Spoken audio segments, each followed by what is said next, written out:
নমস্কার বন্ধুরা, বৌদির হোম কিচেনে আবারও আপনাদেরকে স্বাগত জানাই। আবারও একটা ব্রেকফাস্টের রেসিপি আপনাদের সাথে শেয়ার করব। দেখুন, আমি এখানে নিয়ে নিচ্ছি এই এক বাটি পরিমাণে সুজি। এক বাটি পরিমাণে সুজি নিয়ে নিয়েছি, আর নিয়ে নিচ্ছি এখানে আমি আটা 1 কাপ, আরও আধা কাপ মানে 1.5 কাপ পরিমাণে আমি এখানে আটা নিয়ে নিচ্ছি। এবার আমি এর মধ্যে কিছু মশলা অ্যাড করে নেব। যেমন দিয়ে দিচ্ছি আমি হলুদ গুঁড়ো, এবার দিয়ে দিব 1/2 চামচ মতো জিরে গুঁড়ো, এবার দিয়ে দিচ্ছি আমি এর মধ্যে আদা কুচি,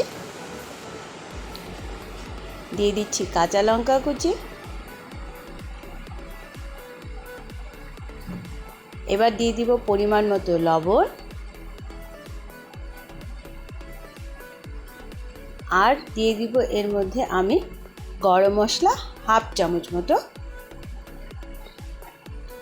গরম মশলা গুঁড়ো 1/2 চামচ মতো দিয়ে দিয়েছি। এবার এই সবগুলো মশলাকে ভালো করে আটা আর সুজির সাথে মিক্সড করে নেব। তা আজকে যে ব্রেকফাস্টের জন্য আমি পরোটাটা বানাচ্ছি সেটা হচ্ছে সুজির মশলা পরোটা। তো বন্ধুরা, আপনারা যারা যারা আমাদের চ্যানেলটিকে দেখছেন অবশ্যই লাইক করুন, শেয়ার করুন আপনাদের বন্ধুবান্ধবদের সাথে, এবং সাবস্ক্রাইব করলে অবশ্যই বেল আইকনটি প্রেস করতে ভুলবেন না। আমি মশলাটা ভালো করে আটা আর সুজির সাথে মিশিয়ে নিয়েছি। এবার অল্প অল্প করে গরম জল দিয়ে আমি এটাকে মেখে নেব, ঠিক যেভাবে আটা মাখা হয় সেভাবে। অবশ্যই আপনারা গরম জলটা ইউজ করবেন, এতে সুজিটা গরম জলের ভাপে বেশ নরম হয়ে আটার সাথে পুরো মিক্সড হয়ে যাবে। তো অবশ্যই আপনারা গরম জলটা ইউজ করবেন। তো এই দেখুন, আমি অল্প অল্প করে গরম জল দিয়ে দিয়ে, একবারে কিন্তু জলটা ইউজ করবেন না, অল্প অল্প করে দিয়ে দিয়ে যেভাবে আটা মাখা হয় সেভাবেই আমি মেখে নেব। আশা করছি আপনারা পুরো ভিডিওটা দেখবেন এবং আপনাদের সত্যি খুব ভালো লাগবে। একটু নিত্য নতুনভাবে সকালের রুটি বা পরোটাটা বানালে সবাই খেতে খুবই খুশি হবে। তো অবশ্যই এই ভিডিওটা আপনাদের ভালো লাগবে সেটাই আমি আশা করছি। এর সাথে সাথে আমাদের চ্যানেলে কিছু শর্ট ভিডিও চলে, সেটাতেও আমরা অনেক রেসিপি দেখিয়ে থাকি এবং সেগুলোও আপনারা অবশ্যই দেখবেন।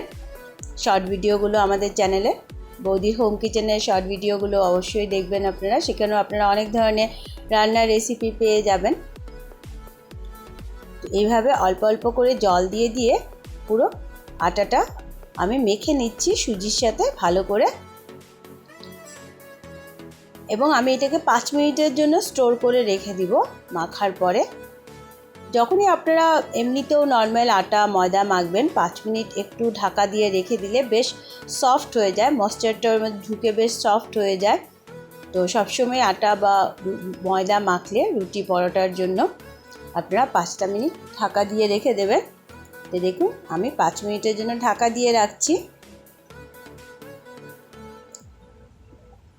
5 মিনিট পর আমি ঢাকাটা খুলে নিলাম এবং খুব সফট হয়ে গেছে, আপনারা দেখতেই পাচ্ছেন।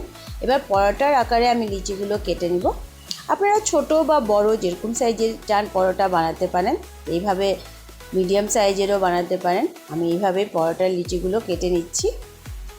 এটা যে কোনো তরকারির সাথেই খেতে ভালো লাগবে, ঘুগনি বলুন, নিরামিষ সবজি বলুন, ডাল বলুন, চানার ডাল, যে কোনো তরকারির সাথে খেতে খুব ভালো লাগবে। কেউ যদি সবজি দিয়ে খেতে না চান, আচার দিয়েও খেয়ে নিতে পারুন।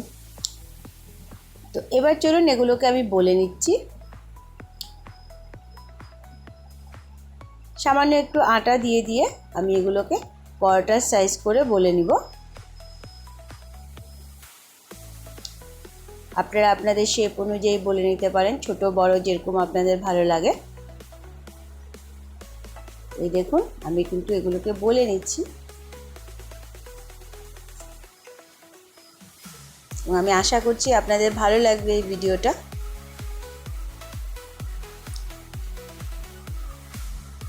একটু নিত্য নতুন করে সবাই চায় সকালের টিফিনটা করি, এভাবে আমি এক এক করে সবগুলো পরোটাকে বলে নিব।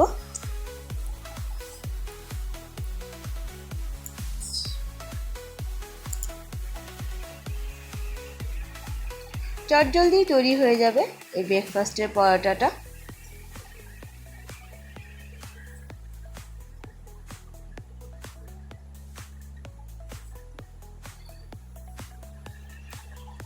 পরোটাটা বলতে বলতে আমি তাওয়াটা কিন্তু অলরেডি গ্যাসে বসিয়ে দিয়েছি গরম হওয়ার জন্য।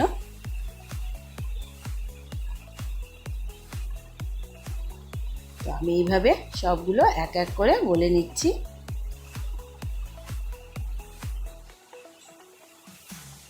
তো চলুন এবার ভেজে নেওয়া যাক।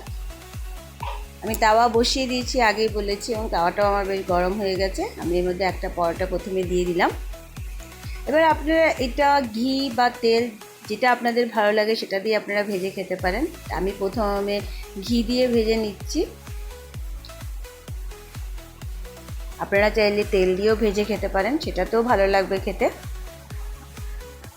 একটা সাইড একটু গরম হয়ে এলে আমি এর মধ্যে ঘিটা দিয়ে দিলাম।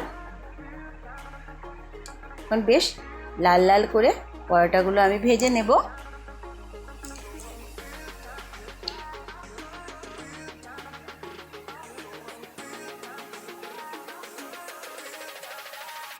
যারা ঘি খান না আপনারা তেল দিয়ে ভেজেও এই পরোটাটা খেতে পারবেন।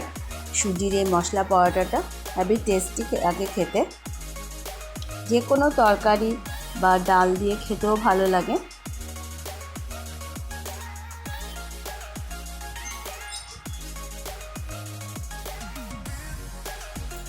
দেখুন সুন্দর ফুলে উঠছে কিন্তু।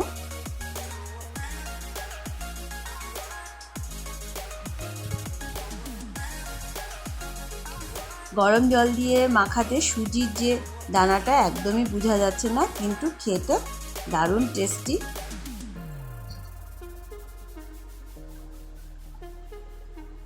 এইভাবে লাল লাল করে পরোটাগুলো আমি ভেজে নিচ্ছি।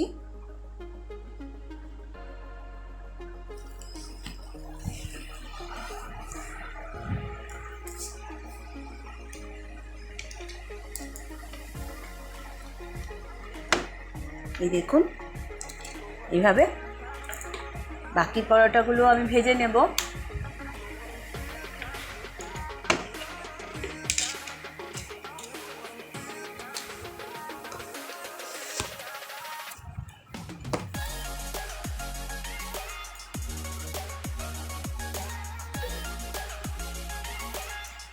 আমি ঘি দিয়েই পরোটাগুলোকে ভাজছি। আমি আবারও বলছি, আপনারা ঘি না খেলে তেল দিয়েও ভেজে খেতে পারেন।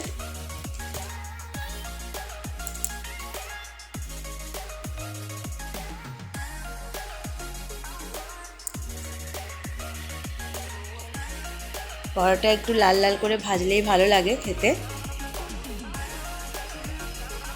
এইভাবে আমি এক এক করে সবগুলো পরোটা ভেজে নিলাম।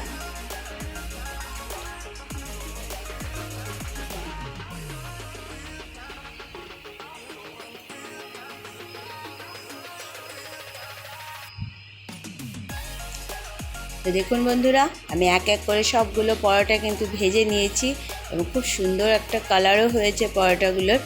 তো অবশ্যই আপনারা বাড়িতে এটা ট্রাই করবেন এবং অবশ্যই আমাকে কমেন্ট করে জানাবেন কেমন হয়েছে। পরোটাগুলো কিন্তু খুব নরম হয়েছে, খুব সফট হয়েছে, কিন্তু আপনারা বাড়িতে যখন বানাবেন আপনারাই দেখতে পাবেন। এই দেখুন নরম সফট। তো আবারও দেখা হবে নতুন একটা ভিডিওর সাথে। ততক্ষণের জন্য ধন্যবাদ।